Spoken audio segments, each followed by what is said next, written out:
Click the link in the description below to receive our free Building Mental Muscle newsletter, and for a limited time, get these 10 classic best-selling Law of Attraction books for free. We hope you enjoy this presentation. If so, please click the like button and click the subscribe button below to receive notification when we release new recordings. Richard Hargraves presents All Are Human by Neville Goddard. First published, 1964. This audio edition recorded 2023.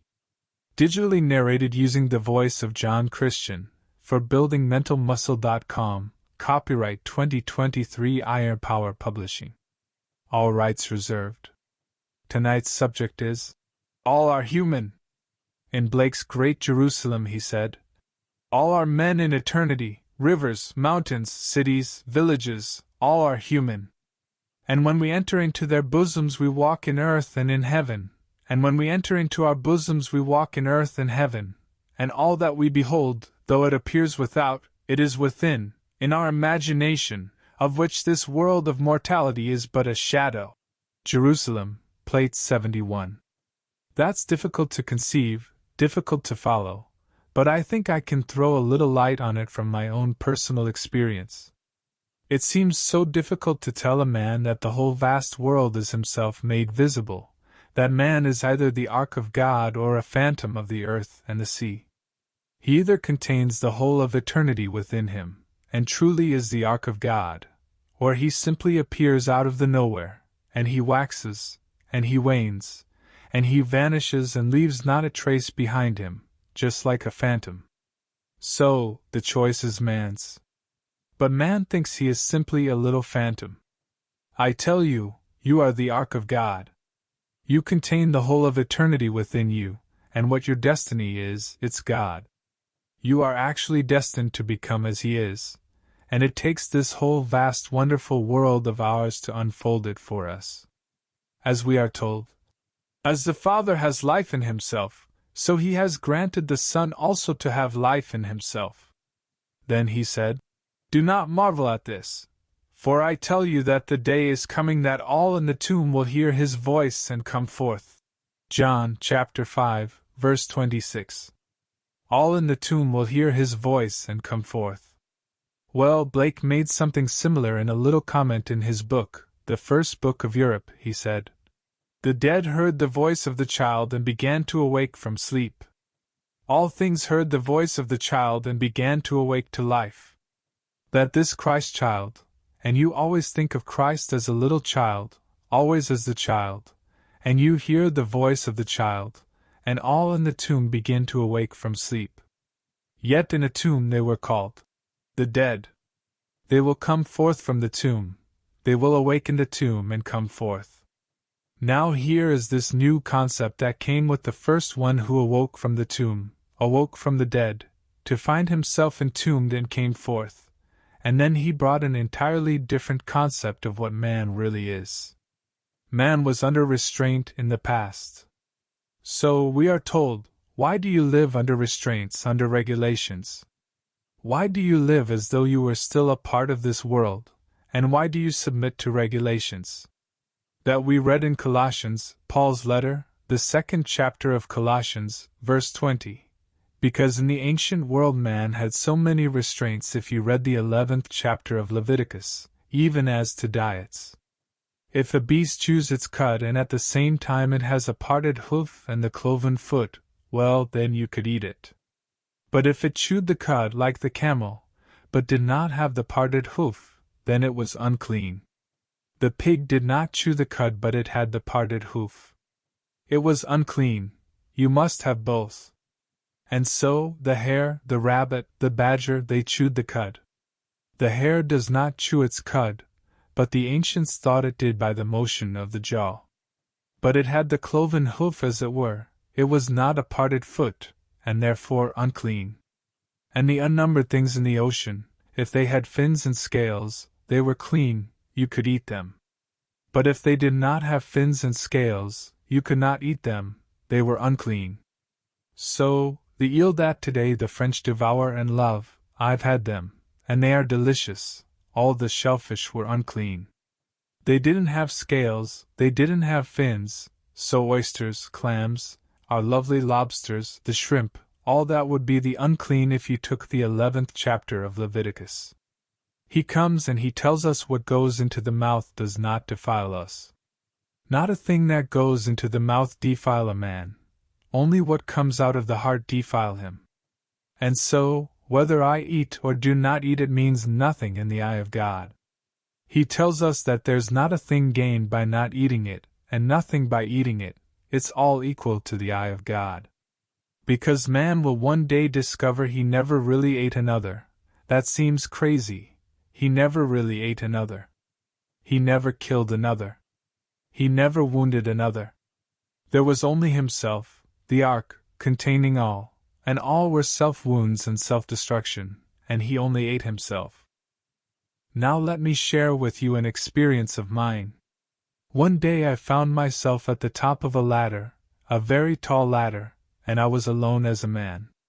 At the base of this ladder was the jungle and all the animals of the jungle, the lions, tigers, everything that you would think of as a vicious animal, an angry animal, and they were really violent. You could see the river, these living growling beasts that they were. And I was afraid. I looked around and not a soul in sight, I'm all alone.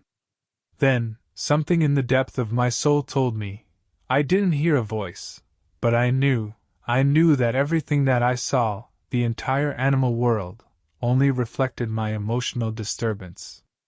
The anger, there was a reflection of the fear here, and my fears were mirrored in this moving beast that was at the bottom of me. Then when I knew that, I lost the fear. As I lost the fear, they became domesticated, like house cats, just domesticated cats, not angry lions and tigers and panthers and all that they were. And then I went further, because I remembered what I once did by arresting in me an activity, which in turn arrested the moving panorama that moved before me. Not a thing could move when I arrested that energy in me, and I saw it stand still as though made of marble, made of clay. So I repeated it here, and I arrested in me that life promise. As the Father has life in himself, so he has granted the Son also to have life in himself. And do not marvel, for you will one day hear the voice, and those that are dead will come forth from their tombs.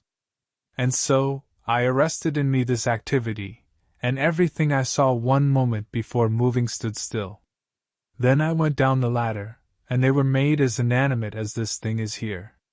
They were dead, made of some substance, it could have been clay, or it could have been marble. But there wasn't one breath in the beasts that I saw, everything was dead. Well, where was the life? Had I eaten one of them, what life would I have eaten? Had I slain one and taken from it a nice piece of meat, and I consumed that meat, what would I have eaten? So, I can only get from anything the life within it. Where was the life in it? Because I can't eat the dead thing, no one takes the dead or that with feet of clay anyway. You can only eat that which has life in it to get substance from it. Even if it's an apple, if it's a peach, anything in the world, it must first be alive. It can't be dead and decayed, and it can't turn to stone, and you consume it and get anything from it. You can't assimilate that. You can only assimilate that which is alive. And so, had I killed one of these and devoured it, what life would I have been eating? I saw that I gave it life. I could not have extracted from it anything other than I first gave it. So, the whole vast world that lives and moves in my world moves because I animate it. But I do it unknowingly. You are doing it unknowingly. You are making everything alive in your world, but you don't know it, for you haven't yet had the experience of stopping it to see it as something that is dead unless you animate it, that nothing is truly and really independent of your perception of it. That it moves, but you don't know it moves because you are animating it. And one day you are told of a certain law, that you could, without the consent of another, change the attitude of that being towards life, towards himself. And in changing his attitude, you could change the circumstances of his life. So you try it? You don't ask his consent. You simply represent him to yourself as the man, or the woman, that you would like him to be, and you're quite sure he would like to be it. And so you don't confide, you don't take him into your confidence and tell him anything, you simply try it. Then when you meet him in the not distant future, he has changed his attitude towards life, and in that change of attitude he has changed the aspects of life. He has a change of environment, change of circumstances. And so you don't brag, you're just learning a lesson. Where was the activity to begin with? You are the Ark of God, and the Ark contains everything, nothing is missing from the Ark. So you are either the Ark of God or you're simply a phantom from the earth and the sea. By this you know you're the Ark, because he lives, seemingly, on the outside and he moves independently of your perception of him. Were he truly independent of your perception of him, a change of attitude in you relative to him could not produce in him a change at all, it couldn't. But it does. It produces a change, therefore, he must be truly in you. And we go back to Blake. All that you behold though it appears without, it is within, in your imagination, of which this world of mortality is but a shadow. So, when Blake uses the word bosom, he means imagination, which he reveals in that wonderful statement, another passage in Jerusalem, that we are ever expanding in the bosom of God, the human imagination. Chapter 1, Plate 5. So, he calls the bosom of God divine imagination, and we are expanding in divine imagination. What's expanding? The human imagination. And they do not differ save in degree of intensity, but not in substance, not in character. They operate in the same way, one is keyed low, and one is keyed high. Keyed high, an imaginal act is an immediate objective fact, keyed low as we are, it's then realized in a time process. It takes time between the imaginal act and its externalization in the world. But it's still one, operating the entire world. So you are doing it, I am doing it, everyone contains all in himself. And all that we behold, though it appears without and seems so completely independent of us, it really isn't. For I know that the night that I saw this thing it frightened me. I was scared by my own being, because it was simply myself made visible. That's part of the eternal structure of the universe. But I animated it. He said, eternity exists, and all things in eternity, independent of creation, which was an act of mercy. Vision of the Last Judgment, pages 91 to 92. That act of mercy was the animation of that which exists. The whole thing exists, but it's dead, it's frozen, and then you, God, awaken it. You begin to animate it, and as you animate it you don't know you're animating it, and it scares you. You are afraid of your own life, because you give it life, it has no life in itself. Only the Father has life in himself, and as the Father has life in himself, so he has granted the Son also to have life in himself. So you are that Son, but the Father and the Son are one, though the Father, at this level where we are called Son, is greater than the Son. So, I and my Father are one, but my Father is greater than I. But I am moving towards that expansion where I and my Father are truly one. John, chapter 10, verse 30. But while I am learning and experiencing this wonderful thing I must go through, then at moments I am scared to death of my own creation. Didn't create the lion, I didn't create the tiger. They are part of the eternal structure of the universe. I didn't create this garment of hair called John Brown or Mary Smith. I didn't do that, but I animate them. I animate everything in my world. But Mary Brown and John Smith are eternal parts of the eternal structure of the universe, and you simply animate them.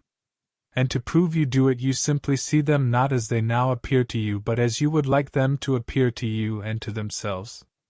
You don't consult them, you don't take them into your confidence, you ask nothing of them, you simply do it, and persuade yourself of the reality of what you imagine relative to them and wait in confidence. You wait in confidence, and then in this interval of time, because you're functioning on a lower frequency, you're down here, and this is the lower degree of intensity than were you raised to the height of the Father. So down here, you must wait in faith, confident that what you have done will come to pass. And then it comes to pass. As it comes to pass, you've discovered life in yourself. And the day will come when you take it off. You never know it completely while you are still wearing this garment, for this garment is also part of the eternal structure of the universe. You had to assume it and move above it, but trusting from within the being that you really are. Now, what then endures? This is part of the eternal structure of the universe. What then passes away and what endures outside of the eternal structure that God has set up to bring forth Himself as you? Love, love never ends. As for prophecy, it will pass away. As for knowledge, it will pass away. For our knowledge is imperfect and our prophecy is imperfect. But when that which is perfect comes, that which is imperfect will pass away. And so, when we are perfected in His own mind's eye, when the lowly being that we started as, just trying to make something move and it moved, but we didn't know we did it. We saw it move, and we didn't see any contact between the thing and ourselves. We didn't have a string, like a kite, but we know when we're flying a kite with the wind, we can do certain things and we do know we are guiding the motion, or we feel we are. But we have no sensation of contact between the beam, say, a beam of thought, and we don't realize we're just as contacted with it as we are with the string and the kite. We don't know it. And so, it moves and seems to run from us, and sometimes frightens us because of our attitude towards it. And it scares us to death, when it has no power in itself. All the power is in the mind of the one who is looking at it, and imagining whatever he is imagining when he looks at it. And the whole vast world is simply the animated structure of the world, animated by the percipient, and you are the percipient. So, the only thing that really remains is love, because God is love. There is nothing but God and God is love. Last night I spoke at one of these salons. That's one of those things that you get into occasionally, and you don't know why or how, but we all do it. And so you got into it. And this nice couple, they asked me to tell them some stories concerning my mystical experiences. All right, nothing pleases me more than to tell these experiences. And so, this chap said to me, "You mean to tell me that you actually saw God?" I said, "Yes, I saw God." Then he smiled a little snigger. "Well," said he, "what is God?" I said, "Man, God is man. You may not believe it, you may think He's light and power and all these things, but I tell you God is man. And one day you will have the privilege of meeting God. When you see Him, you'll be absorbed by Him, because to see Him is to become Him. And so, you'll be incorporated into the body of love, and you will know, regardless of the arguments of man, that God is all love, infinite love, and nothing but love. All things pass away, all the wisdom of this world passes away, everything passes away but love. Love never ends, never comes to an end, because God is love." Then his wife said to me, "Are you Isaiah?" I said, "What has that to do about it? Am I Isaiah?" I said, "No, I'm Neville." Isaiah saw God. Must I be Isaiah to see God? The pure in heart sees God. Only the pure in heart sees God. So, if you're pure in heart, not in your eyes, for all of us in our own eyes feel that our ways are pure, all the ways of men are pure in their own eyes, but God sees the heart, and when in His eyes the heart is pure you are called. You have no choice. Because you don't know that moment in eternity when you were selected, and that little secret of God's elective love remains His secret. And you are called for incorporation, that's all. You'll be asked a question, you'll answer correctly. At the moment of the answer, you are incorporated into the body of love, which is God. And let me repeat, God is man. That didn't sit with them at all. And then, this lady asked a question. Why, if Jesus Christ is God, why did he cry out on the cross, my God, why hast thou forsaken me? And then she quoted it as though it came from the book of Luke. I said no, it didn't come from Luke. It came either from Matthew or Mark or both, but certainly not from Luke, and not from John. Because they do not use that 22nd psalm, they use, that is, Luke uses the 31st psalm, and only the 31st is quoted in this last cry on the cross. It wasn't a cry. It was a complete surrender in faith. For the words are, Father, into thy hand I commit my spirit, not my God, why hast thou forsaken me? That is Matthew. That's when the great presence is presented as king. In Mark, he is presented as a servant. In Luke, he is presented as the perfect man. He would not cry, because a perfect man is made in the image of God, the pure in heart, so he doesn't. He knows God as infinite love. So, at the very last he knows the work is finished, and so, Father, into thy hands I commit my spirit. When it comes to John, John is God himself in the story as presented, and so, he presents Jesus as Jehovah. And so, the last cry there is, it is finished. To fulfill Scripture, just prior to that he said, I thirst, to fulfill the 69th Psalm. And so, he thirsted, and they gave him vinegar for his thirst. So, he cried out, I thirst. Then the very last words, knowing that it was finished, he said, it is finished, and then gave up the spirit. So, he didn't cry it.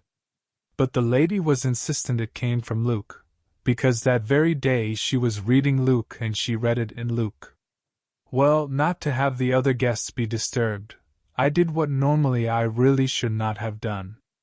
But I thought for the benefit of all, because if I did not correct it, they would have gone out thinking, well, you see, he doesn't know what he's talking about, and one lady corrected him, and so she knew.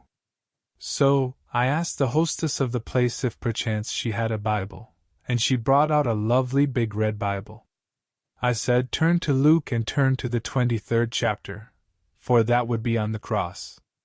The 24th is after the resurrection. So she turned. I didn't have my glasses with me, and when you're pushing 60 you know, you need glasses, so I didn't have my glasses. So I said, I can't see this fine print, and some gentleman very graciously offered me his glasses, but I couldn't use them. He gave me the glasses, but I couldn't see anything then. Another gentleman, judging from appearances I would say many years my senior, and his fitted me perfectly. They were just magnifying, and so I could see, and I read it for her. She was still quite unconvinced. I said, I'm reading from the 46th verse, the 23rd chapter of the book of Luke.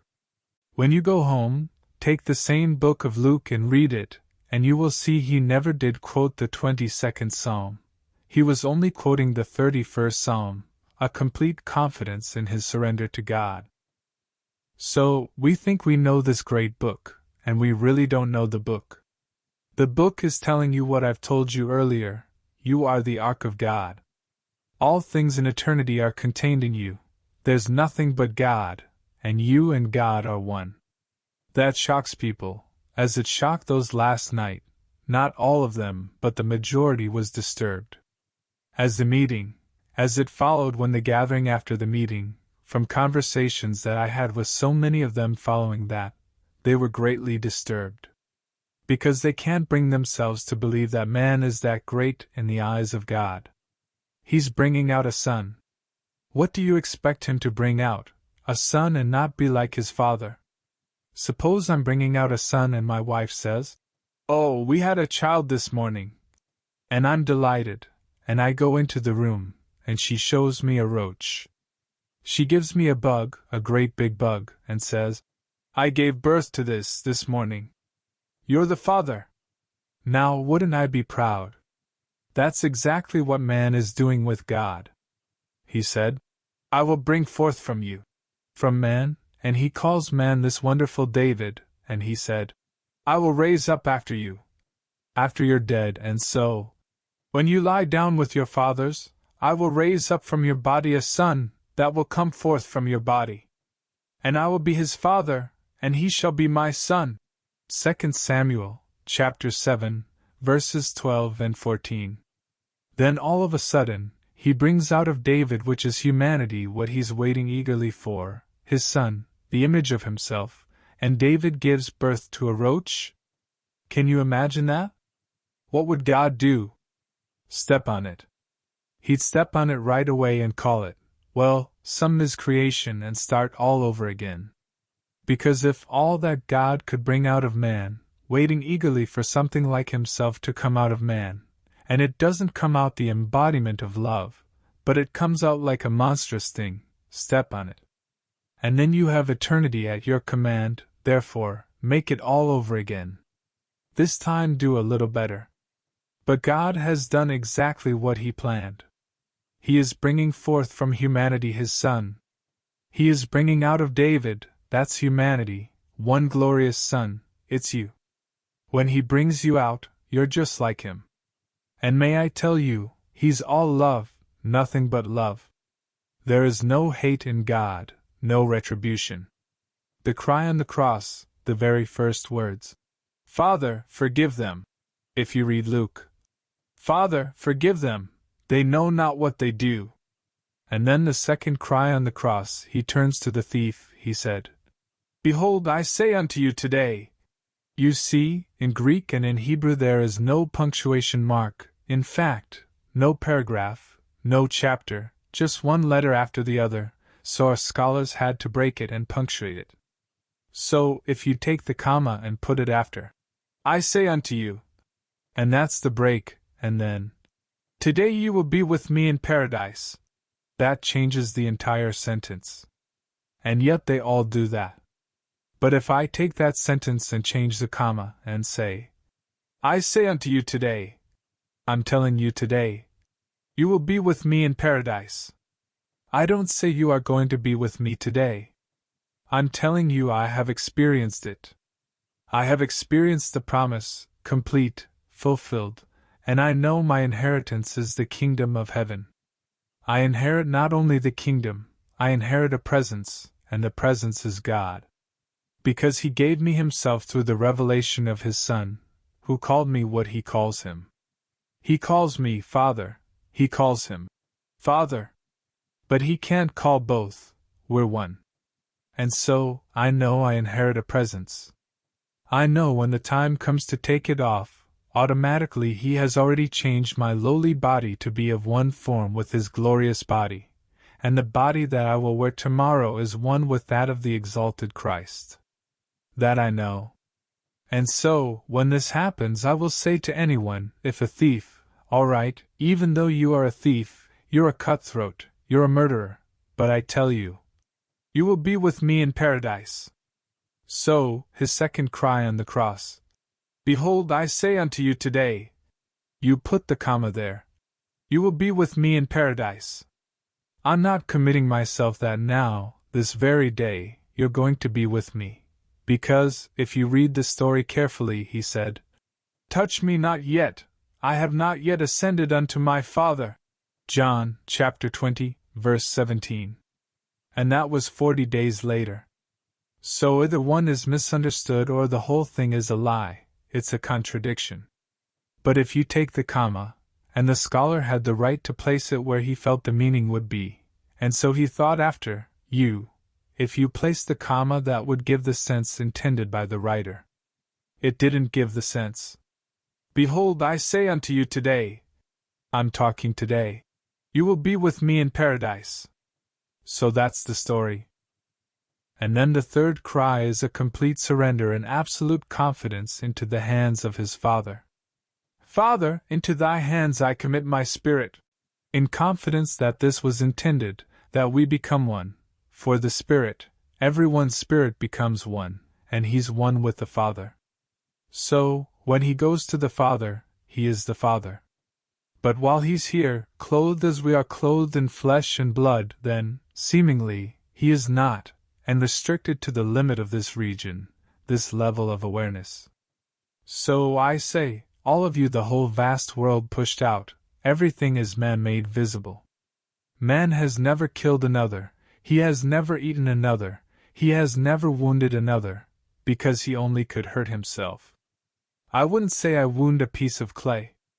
If I went in and I took a knife, I could disfigure a lovely painting, but I wouldn't say I wounded it.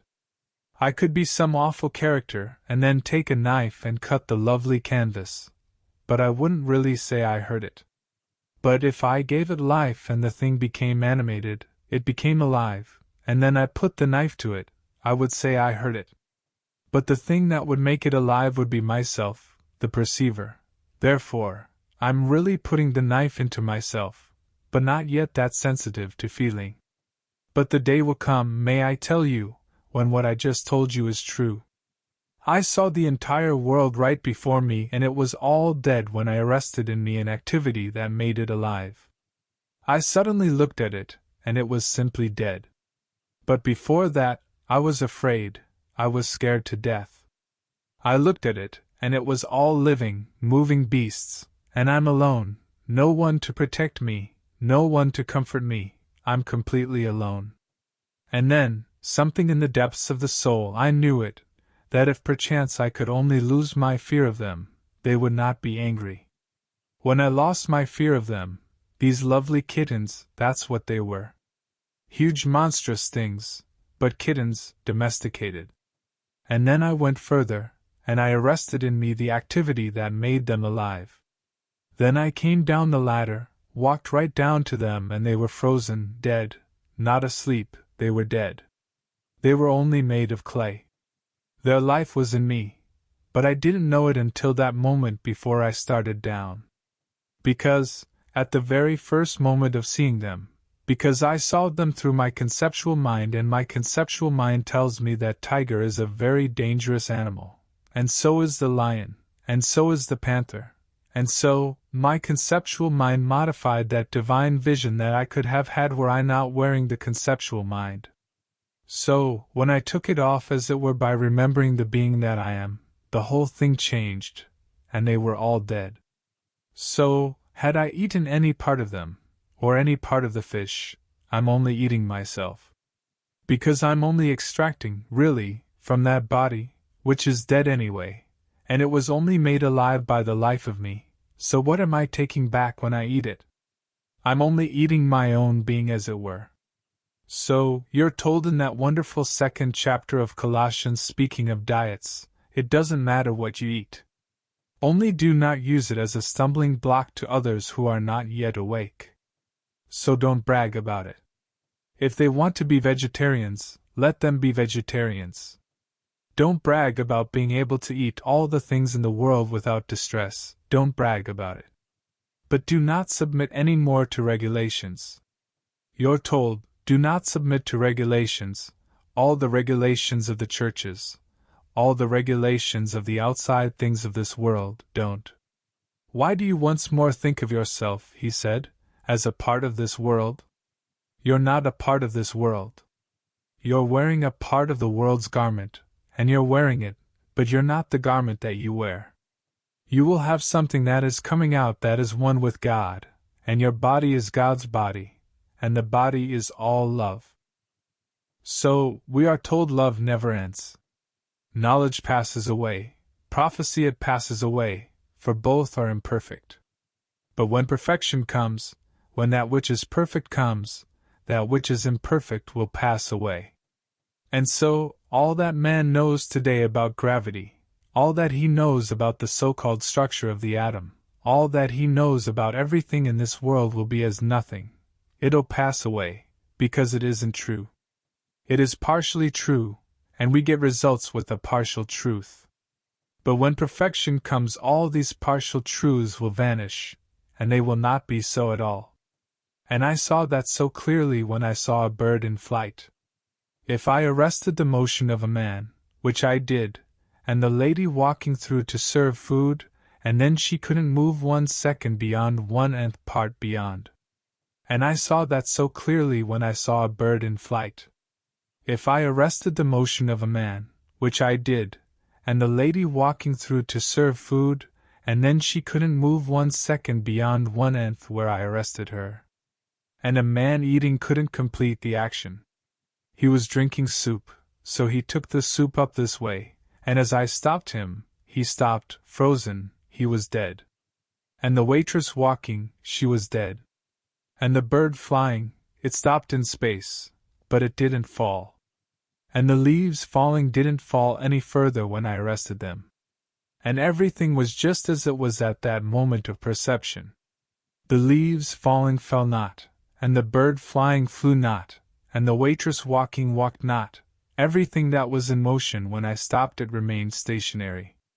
Then I went forward and examined it, and everything was made as though it were made of clay. Then when I released that activity in me, what happened? They all continued to complete their intentions. The bird continued in its flight towards where he intended to go.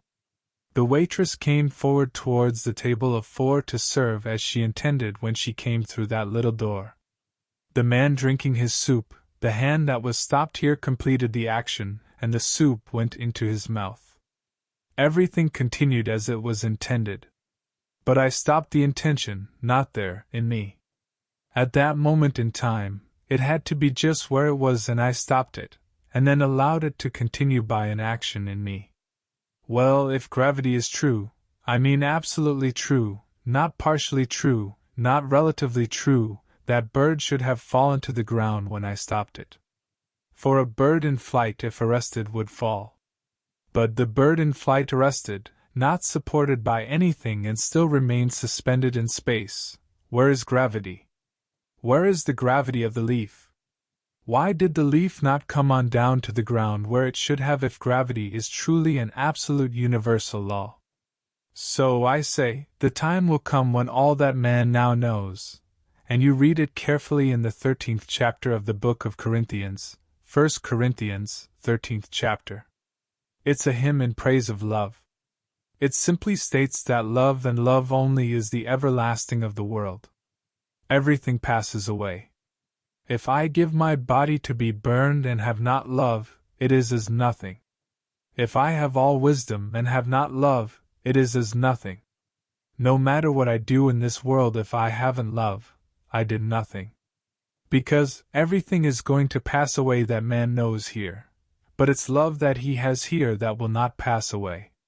Your love for your wife, your love for your husband, your love for a child, your love for a friend, your love for an animal, every expression of love is forever. So, these loves never pass away, but what you now know is going to pass away. You look into the mirror, and you see your face, and you even catch it on a photograph, and you think, I've got him now. Then look at yourself again next year. Where is he? It all passed away, and you can't bring it back. You can go to the surgeon, have him cut you here, pull up a little place, but it doesn't look like what it did last year. And they go every year. I just saw where some very famous person in the East, she's an international lady, but like all of us we push the inevitable grave, and so, she's not far from it, but she's just gone to a surgeon for the nth time in London to once more have another little lift. A few more seconds she can't smile. There's no more to lift. You look at it like this, you can't take any more. I have played in the theater with one of those. She had millions, and she was always taking a little lift, not only here but also here. Also making everything as she was when she was 18. It didn't work. Finally, the face couldn't move. It was simply completely filled. So you see, all things will pass away, but love will not pass away. So whatever you do in love, know you are doing something that is permanent, something that's forever. So, fall in love with anything, with a bird at home. If you have a cat at home, if you have a dog at home, if you can't find humanity to love, love something, because love is the only living permanent thing in the world, because God is love. And everything else passes away. Infinite power, you can call God's power almightiness, but that's not God, that's an attribute of God. When you see it, you see man, because all the attributes of God are men. When you stand in the presence, almightiness, it's man, no question about it, but it's not God. God is love. When you stand in the presence of God, infinite love, you don't have to ask anything, who are you? You ask no question. You stand in the presence of the Ancient of Days and He's all love. Yet you look here and here is infinite might and it's man, it's an attribute of God. Wisdom, an attribute of God, all this is an attribute of God. But love is forever, the only permanent reality in the world. So, every time you exercise your imagination lovingly on behalf of another, you know what you're doing? You're actually using the only reality in the world, the only reality. Gradually you awaken, and one day you'll hear the voice of the child. You will hear him, and you will awaken him from a profound sleep. Where will you awaken him? He'll come forth from the tomb. And where is the tomb? Your own skull. One day you will hear the voice of the child in the depths of your soul, and then you who were dead will awaken from sleep. You will feel yourself waking from sleep, may I tell you. You had no idea you were dead, because you feel yourself waking and you can only wake if you were asleep. And when you are fully awake, you know now you must have been dead because you are in a tomb. It's the only way you know that you're dead, because where you are alone in a sealed tomb, a sepulchre. So are we not told in Luke, and they called the word by its real name, they call it skull. And when they came to the place called the skull, there they crucified him. Luke, chapter 23, verse 33. When they came to the place called the skull, there they crucified him. And just the very next verse he said, Father, forgive them, they know not what they do. And then a few verses later on, I say to you today, you will be with me in paradise. A few verses later, and he commits himself into the hands of the Father. Father, into thy hands I commit my spirit. Then he gives up the breath, gives up the spirit into the hands of God, for the journey is over. And that will be played by every child born of woman. Everyone is going to play that part.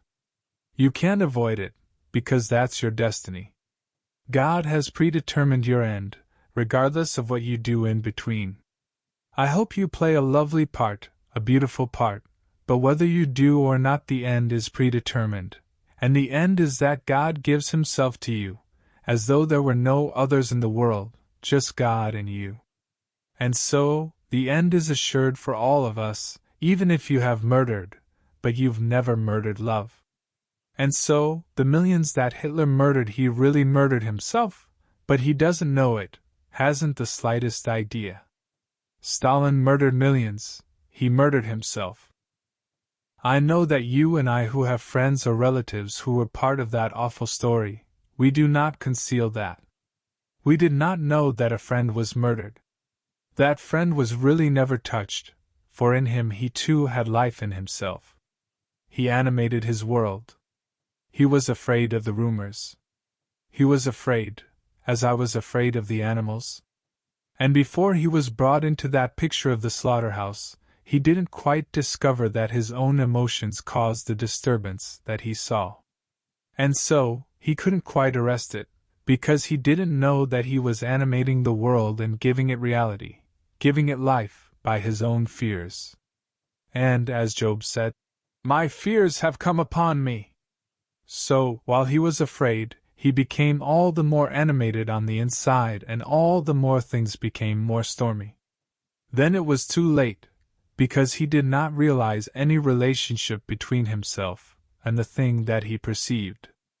And so, when you one day have this experience, and may you have it tonight, you will see this wonderful world stand still. You'll know it stands still because in you, you made it stand still. You arrested an activity that you felt, and you didn't feel it out there, you felt it here, right in your own head. As you arrested it, everything froze, and you looked at it, and then you had no fear. Then you released it in you, and they all became once more animated. You could keep them on the level of domesticated cats, or you could once more go back to your former state where you forgot, and once more they become violent as you become more fearful. So I say, all men, all the whole vast world is man made visible. There is nothing but man because God and man are one. Man is all imagination. God is man and exists in us, and we in him. The eternal body of man is the imagination, and that is God himself. Blake Berkeley, page 775. Laocoon, page 776. And when you go home this night, you try it, without the consent of another. Do it lovingly, though. Just bring someone into your mind's eye, represent him to yourself as you would like him to be, regardless of what he's done. I don't care what he has done or what he's doing, just simply be faithful to your vision of him. And to the degree that you are self-persuaded of the reality of what you've done, to that degree he will conform to it. But bear this in mind and be comforted by it. Were you functioning at higher intensities, it would happen immediately. But we are not. We are wearing garments of flesh and blood, and we are insulated. Because we are, it's going to take an interval of time between your imaginal act and the fulfillment of that act. Now let us go into the silence. Question inaudible. Answer, is the number of man. If you would tone 666, you would get 9. 6 plus 6 plus 6 would be 18. 1 plus 8 is 9, and 9 is the number of man. Aleph, Daleth, Mem, and it comes to 1440 when you count. You take 1440 and you get 9. Aleph is 1, Daleth is 4, Mem is 40, and that spells Adam. And so, 144, whether it be 1440 or 144,000, you can add as many zeros as you want, and get that wonderful mystical number of 144,000 who will be saved and, on their foreheads, will be the name of both the Father and the Son. But the Father's name is I Am, and the Son in creativity is called Jesus, so on the forehead is, I am Jesus. And that's you. Good night. End of lecture. If you enjoyed listening to this recording, please click the like button and click the subscribe button below to receive notification when we release new recordings. Click the link in the description below to receive our free Building Mental Muscle newsletter, and for a limited time get these 10 classic best-selling Law of Attraction books for free.